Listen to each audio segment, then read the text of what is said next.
کہتے ہیں کہ ایک مرتبہ ایک بزنس مین نے خواب میں دیکھا کہ اسے کہا جا رہا ہے کہ تمہاری کمپنی کے مین گیٹ کے سامنے جو فلاں پھل فروش پھل بیچتا ہے اسے عمرہ کروا دو۔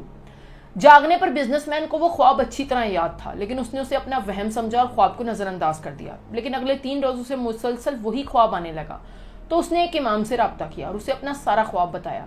اس پر امام صاحب نے کہا کہ اس شخص سے رابطہ کرو اور اسے عمرہ کروا دو۔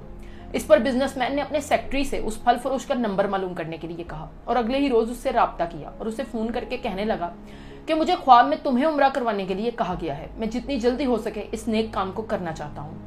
اس پر پھل فروش ہنسنے لگا اور کہنے لگا کہ بھائی صاحب، مجھے تو مدت ہوئی، میں نے فرض نماز تک ادا نہیں کی، میں نے کیا عمرہ کرنا ہے؟ اس پر بزنس مین اصرار کرنے لگا تو پھل فروش کافی بحث کے بعد مان گیا اور کہنے لگا ٹھیک ہے، میں عمرہ کرنے کے لیے تیار ہوں، لیکن میرے سارے اخراجات تم اٹھاؤ گے۔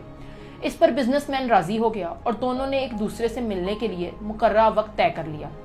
اگلے روز جب وہ دونوں ایک دوسرے سے ملے تو بزنس مین اس کی شکل و صورت اور وضاحت دیکھ کر ہی پہچان گیا کہ یہ شخص زیادہ مذہبی نہیں لگتا۔ اسے بہت تعجب ہوا کہ اسے خواب میں اس شخص کو عمرہ کروانے کے لیے کہا گیا ہے، لیکن جو بھی ہے دونوں عمرے کے لیے روانہ ہو گئے۔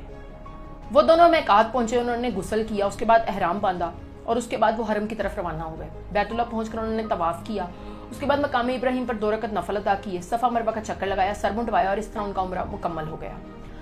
جب وہ واپسی کی تیاریاں کر رہے تھے تو ایک دن حرم سے نکلنے سے پہلے پھل فروش نے بزنس مین سے کہا کہ میں حرم سے جانے سے پہلے 2 رکعت نفل ادا کرنا چاہتا ہوں۔ اس پر بزنس مین کو کیا اعتراض ہونا تھا؟ اس نے کہا پڑھو نفل، بہت شوق سے پڑھو۔ پھل فروش بزنس مین کے سامنے ہی نفل ادا کرنے لگا، لیکن جیسے ہی وہ سجدے میں گیا اس کا سجدہ بہت لمبا ہونے لگا۔ اس پہ بزنس مین نے اس کو ہلا کر دیکھا تو کوئی حرکت نہیں ہوئی۔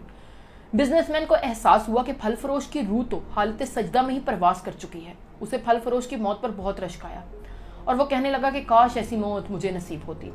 خیر، پھل فروش کو وہیں غسل دیا گیا اور وہیں اس کی نماز جنازہ ادا کی گئی۔ ہزاروں فرزندان اسلام نے اس کے نماز جنازہ میں شرکت کی۔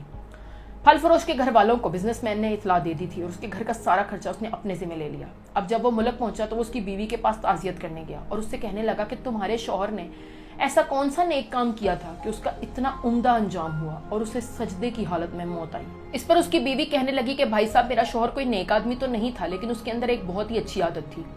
ہمارے گھر کے پاس ہی ایک بیوہ عورت اپنے چھوٹے چھوٹے بچوں کے ساتھ رہتی ہے۔ میرا شوہر جب بھی اپنے بچوں کے لیے کوئی کھانے پینے کی چیز لاتا تھا تو ساتھ ہی ان بچوں کے لیے بھی لے کر آتا تھا اور اس کے دروازے پر رکھ کر کہتا تھا کہ بہن، میں نے باہر کھانا رکھ دیا ہے، تم اسے اٹھا لو۔ اس پر بیوہ عورت باہر نکلتی اور آسمان کی طرف دیکھ کر دعا کرتی کہ اے اللہ، اس نے میرے بھوکے بچوں کو کھانا کھلایا ہے، اس کا خاتمہ ایمان پر کرنا۔ جس قدر ممکن ہو لوگوں کی مدد کیا کریں۔